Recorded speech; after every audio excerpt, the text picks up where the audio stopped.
जय हिंद साथियों, कैसे हैं आप सभी। होप करता हूं कि आप सभी ठीक होंगे, सेफ होंगे और सुरक्षित होंगे।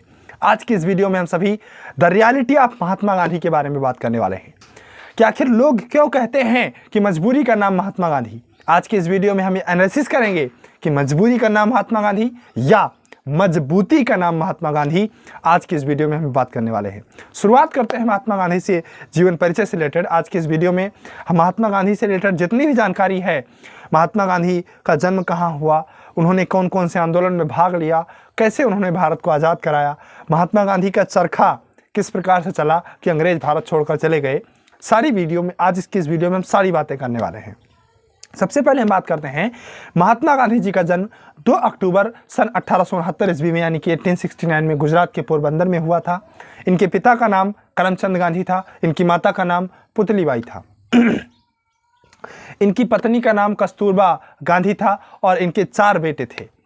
इन्होंने अपनी जो शुरुआती शिक्षा है वो अपने प्राइमरी स्कूल से तथा अपने से जो मैट्रिक्स की परीक्षा है आसपास के इलाकों से ही कंप्लीट की। उसके बाद सन 1883 ईस्वी में अफ्रीका चले गए अपने आगे की पढ़ाई करने के लिए। गांधी जी ने पढ़ाई में लॉ किया था, यानी कि वकालत की हुई थी। कुछ दिनों बाद ये अफ्रीका से एक जगह जा रहे थे केस लड़ने, अफ्रीका से एक जगह केस लड़ने गए। वहाँ पे कुछ मामलों के चलते इनको अपना पहला आंदोलन करना पड़ा। वहीं पर इन्होंने फ्लिक्स की स्थापना की थी।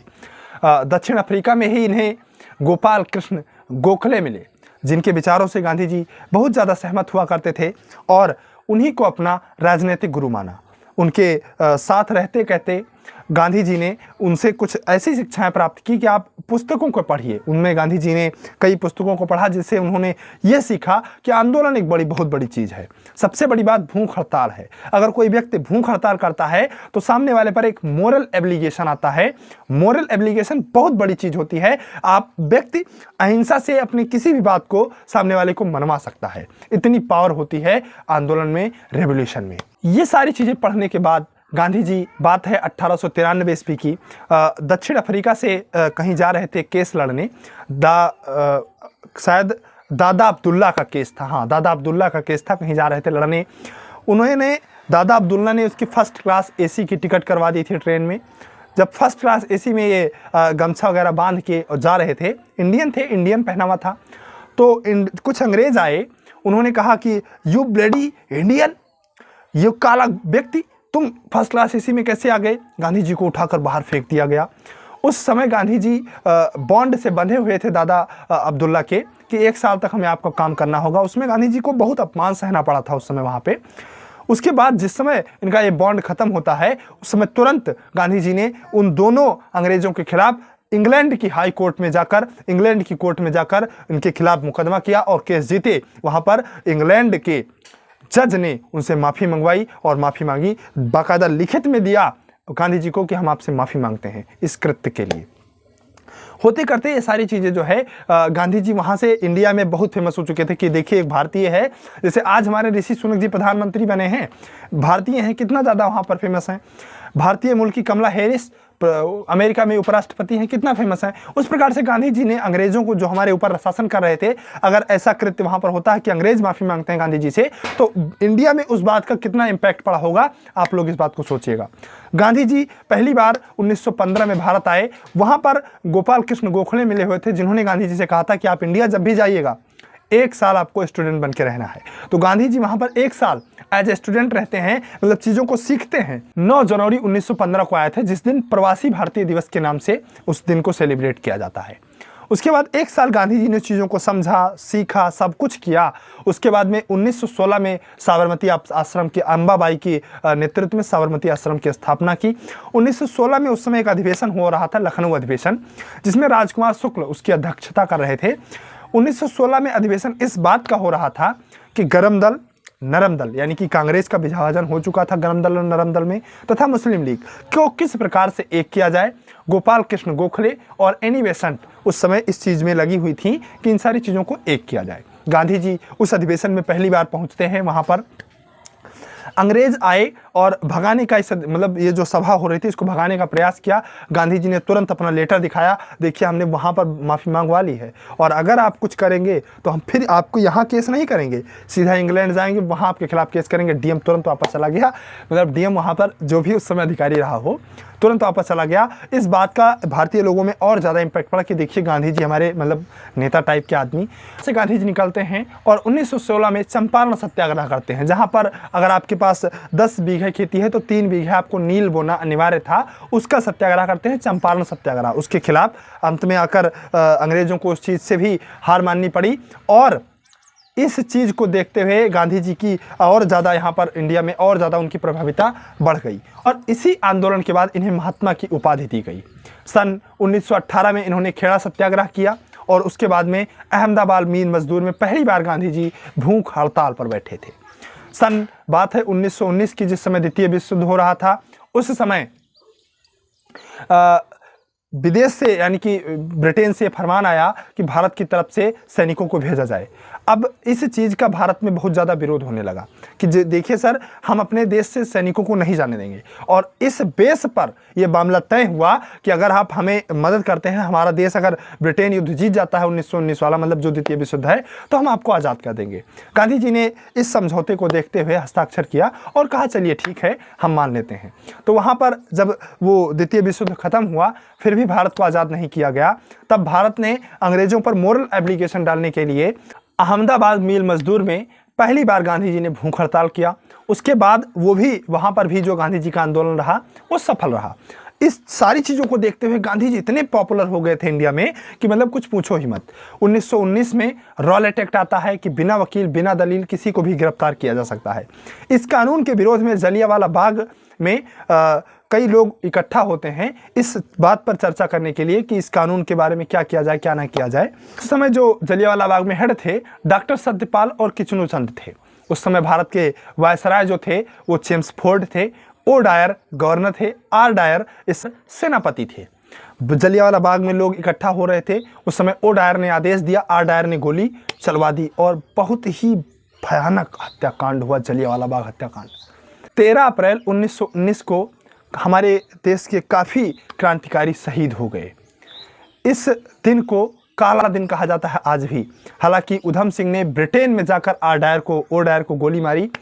इस मतलब ये जो हत्याकांड हुआ तो जो चेम्सफोर्ड थे वायसराय थे, इन्होंने ओ डायर को सस्पेंड कर दिया और ब्रिटेन भेज दिया, वहाँ पर कोई पद दे देंगे। लेकिन उधम सिंह ने इन सारी चीज़ों से सीख ली और उन्हें ओ डायर को वहीं पर जाके मारा।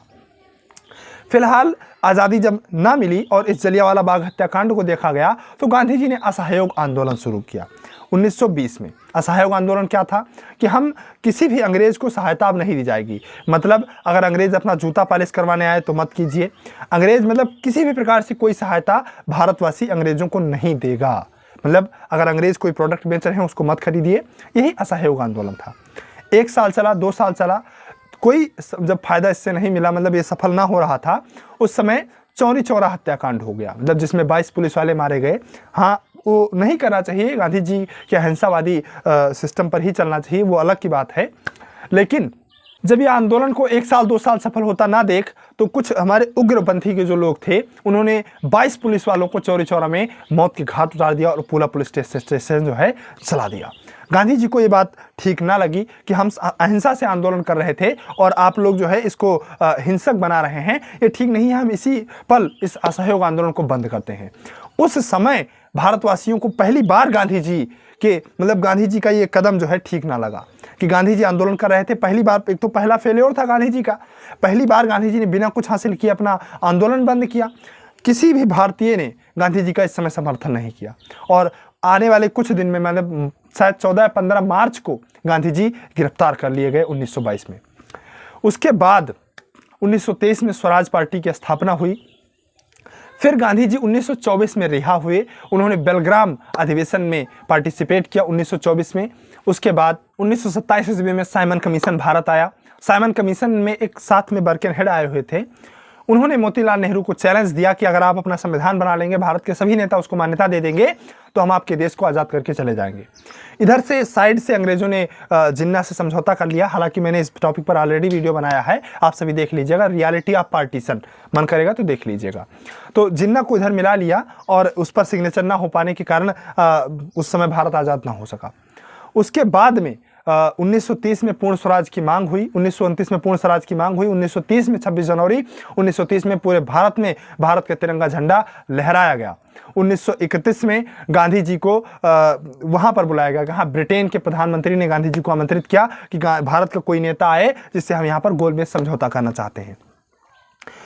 इसलिए बुलाया गया क्योंकि भारत में अब उग्रवादिता बढ़ चुकी थी। कोई अंग्रेज इधर मारा जा रहा है, उधर मारा जा रहा है, कहीं कोई मारा जा रहा है। परमानेंटली जब ब्रिटेन में उसकी लाशें पहुंच रही हैं तो ब्रिटेन वालों के ऊपर भी एक मोरल एब्लिगेशन आता है कि अपने प्रधानमंत्री के ऊपर क्यों नहीं आज़ाद कर देते हो भारत को, हमारे लोग यहाँ पर मर रहे हैं, आप भारत के पीछे क्यों पड़े हुए हैं। तो ब्रिटेन ने फाइनली इस चीज़ का एक सोल्यूशन निकालना चाहा और गांधी जी को यहाँ से बुलाया गया। गांधी जी ने 1930 में जाने से इनकार कर दिया। उस समय इरविन हुआ करते थे भारत के वायसराय, गवर्नर। गांधी जी ने इनकार कर दिया। अगले साल मतलब 1931 में गांधी जी इस बात पर तैयार हुए कि आप हमारे जितने भी कैदी आपने गिरफ्तार किए हुए हैं उन सभी को आप आज़ाद कर दीजिए। लेकिन यहाँ पर थोड़ी सी चूक गांधी जी से हुई कि जो अंग्रेज जिस पर ट्रीटी पर हस्ताक्षर किए उसमें उन लोगों ने लिख रखा था कि हम सिर्फ राजनीतिक कैदियों को आज़ाद करेंगे, ना कि हम किसी भी प्रकार से अगर हिंसा में कोई इन्वॉल्व है तो ऐसे कैदियों को हम आज़ाद नहीं करेंगे। जहाँ पर शहीद भगत सिंह रह जाते हैं उनको फांसी दे दी जाती है। अगर गांधी जी चाहते वहाँ पर इस ट्रीटी को अच्छे से पढ़े होते तो शायद भगत सिंह आज़ाद करवा लिए जाते, लेकिन चूक इंसान से ही होती है। गांधी जी कोई भगवान नहीं थे। एक गलती हुई, सिर्फ एक यही गलती गांधी जी से हुई है पूरे इतिहास में, जहां तक मुझे लगता है। उसके बाद गांधी जी वहां गए। गांधी जी के सामने सिर्फ एक प्रस्ताव रखा गया कि हम मुस्लिमों को पृथक निर्वाचन देना चाहते थे। गांधी जी तुरंत उससे वहां से उठ के और अपने इंडिया के लिए चल दिए। वहां पर गांधी जी को बुलाया गया कि रुकिए रुकिए, लेकिन गांधी जी नहीं माने। अगले साल गोलमेज समझौता के लिए भीमराव अम्बेडकर गए, जहां पर उन्होंने SC ST के लिए पृथक निर्वाचन लेकर आए। मतलब वो ठीक है, आगे मैंने उसके बारे में वीडियो बनाया है। वहाँ पर गांधी जी उस समय जेल में बंद थे। भीमराव अम्बेडकर जब ये चीज़ लेकर आए भारत में तो गांधी जी ने फिर भूख हड़ताल की। भीमराव अम्बेडकर गांधी जी से मिलने गए। पूना पैक्ट के नाम से मिलन जाना गया। इसमें 148 सीट SC ST के लिए रिजर्व की गई। 148 सीट प्लस संयुक्त निर्वाचन। अंग्रेजों ने क्या दिया था? अलग निर्वाचन, मतलब वो तोड़ देना चाहते थे। गांधी जी ने संयुक्त निर्वाचन किया। वहीं से शुरुआत होती है रिजर्वेशन की। गांधी जी ने क्या इस देश के लिए नहीं किया है, आप लोग अपनी कमेंट सेक्शन में राय बताइएगा। फिर 1935 में भारत अधिनियम के हिसाब से भारत में चुनाव करवाए जाते हैं। 8 राज्य कांग्रेस जीत कर आती है। उसके बाद में 1939 में सभी कांग्रेस के जितने भी लीडर थे इस्तीफा दे देते हैं। जिन्ना ने इसी दिन को मुक्ति दिवस के रूप में सेलिब्रेट किया, क्योंकि जो अंग्रेज थे वो भारत से सैनिकों को 3 लाख सैनिकों को द्वितीय विश्व युद्ध में लड़वाना चाहते थे, जबकि इस चीज़ के खिलाफ पूर्ण रूप से भारतीय जो कांग्रेस की पार्टी थी वो थी। इसलिए सभी पार्टी ने के सभी लोगों ने इस्तीफा दे दिया। होते करते ब्रिटेन में चुनाव आया। क्लेमेंट एटली वहाँ से चुनाव लड़ना चाहते थे। उन्होंने भारतीयों से कहा कि आप हमारा प्रचार प्रसार आके ब्रिटेन में कीजिए, हम आपको आज़ाद कर देंगे। हुआ वही, भारतीयों ने जाके क्लेमेंट एटली का प्रचार प्रसार वहाँ पर किया। उसके बाद में अगस्त प्रस्ताव आता है। वो सारी चीज़ें होते करते शिमला समझौता 1945 में हुआ। क्लेमेंट एटली वहाँ के प्रधानमंत्री बनते हैं, जैसा कि उन्होंने वादा किया था अपने ब्रिटेन में संसद में। वो सारे जो है नियम पास वास करवा के उन्होंने भारत को आज़ाद करवा दिया। तो गांधी जी की बहुत ही महत्वपूर्ण भूमिका आपने इस आज़ादी में और इन सारे रियलिटी में गांधी जी की आपने बहुत महत्वपूर्ण भूमिका सुनी होगी। आशा करता हूं कि गांधी जी का ये वीडियो आप सभी को पसंद आया होगा। मिलते हैं किसी नेक्स्ट वीडियो में ऐसे इंटरेस्टिंग टॉपिक को लेकर। तब तक के लिए आप सभी को जय हिंद।